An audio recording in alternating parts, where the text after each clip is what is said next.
Social মিডিয়ায় মানুষের একটা ছবি কিংবা 10-12 সেকেন্ডের একটা ভিডিও দেখেই আমরা এখন মানুষের লাইফস্টাইল জাজ করে ফেলি, but reality was very different bro. আমি আহসান মঞ্জিল আর সদরঘাটে গিয়েছিলাম, তাই কিছু ছবি আপলোড করেছিলাম। অনেকেই বলেছে, বাহ তুমি তো ভালোই ঘুরতেছো, তুমি তো চিলে থাকো, তোমার লাইফে তো কোনো প্যারাই নাই। ইস, যদি তোমার মতো আমার লাইফ হইতো। সত্যি বলতে এই কথাগুলো আমি শুধু ওই দিন না, প্রায়ই শুনি। আর আমি কাউকে কিছু বোঝানোর চেষ্টাও করি না, কিন্তু আজকে ভাবলাম ওই দিনের গল্পটা একটু বলি, কারণ গল্পটা শুধু ঘোরাঘুরির না।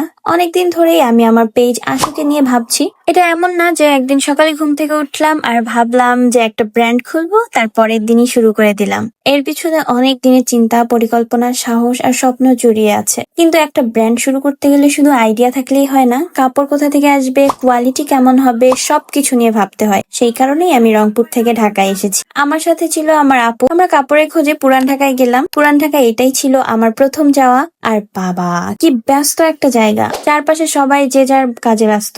রাস্তার উপর অসংখ্য ইলেকট্রিক তার, গা ঘেঁষে বিল্ডিং, সরু রাস্তা, সব মিলে একদম অন্যরকম একটা অভিজ্ঞতা। যাই হোক, আমি কিন্তু সেদিন পুরান ঢাকা দেখতে যাইনি। আমি গিয়েছিলাম আমার স্বপ্নের একটা অংশ খুঁজতে। তারপর শুরু হলো কাপড় খোঁজা। একের পর এক মার্কেট, একের পর এক দোকান। সারাদিন শুধু খুঁজেছি, হেঁটেছি, জিজ্ঞাসা করেছি।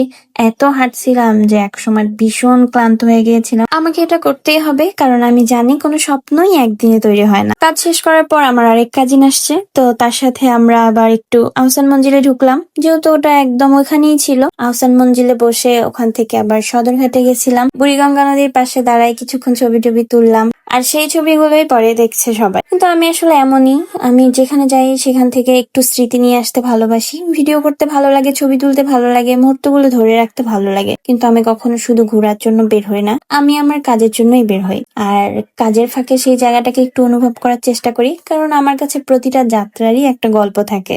আর একটা জিনিস আমি সবসময় বিশ্বাস করি, যদি আমি নিজেই ভাবি আমার দ্বারা হবে না, তাহলে সত্যিই হবে না। কিন্তু যদি আমি ঠিক করি, আমি চেষ্টা করব, আমি শিখবো, আমি করব, তাহলে একদিন না একদিন সেটা হবেই।